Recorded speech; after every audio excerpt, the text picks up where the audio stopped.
This tiny jackknife and the dog head it carved onto the end of a stick still adorn the woodworking shop of Lynn Burnett. It was her first ever carving as a child. In the mid-2000s, she took a class and carved a downy woodpecker one year, a Baltimore oriole the next. Both won first prize in competition, as well as having photos printed in a magazine. Today, now retired, she has a lot more time to spend as an artist. Her process begins by creating a pattern. And then from there, you just take a rough shape of the body, and that will go on wood.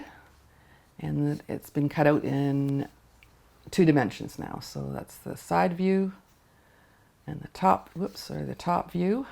Burnett has several projects on the go. One of the others is a chipmunk, for which she needs to create the habitat. After using the paper pattern to outline a piece of wood, the next step is to cut it out on the bandsaw. After that, other tools help to reveal the creation. I'm just going to rough in the rocks that I want to put in. And then I'm going to use my large grinder to take some serious wood out. Eventually, a smaller grinder is used to further refine the piece. The final stage of carving adds detail to the feathers of this loon, which is another project on the go. That requires a wood-burning tool. The whole process can take anywhere from 60 to 100 hours per carving. Burnett says that can increase to 300 hours for larger, more detailed projects, like a caribou she completed. I'm going to just show you how much fun it is.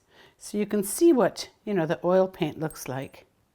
This is my cold wax medium, and it does look like lard. You can see it dulls it right down, and it makes it a lot thicker.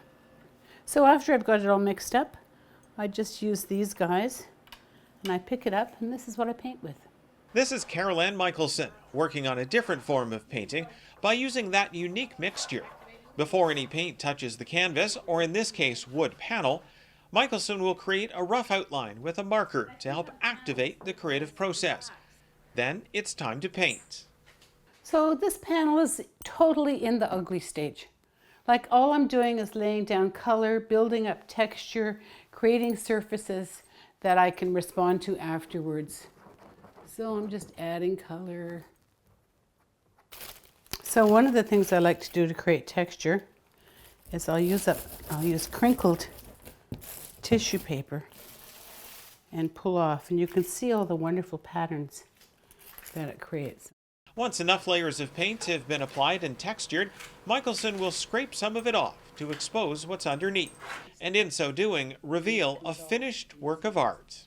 So this painting is kind of an example of all the layers. What I do is I put maybe 8 layers of paint wet on this, and created just kind of an abstract field of color. And then I start to create my painting, and I create the painting by carving into it. So what I might have done is started here and just, with my palette knife pulled off all those layers of paint. And this would have been the light is the first layer of paint. You can see second and third and fourth layers of paint on the edges.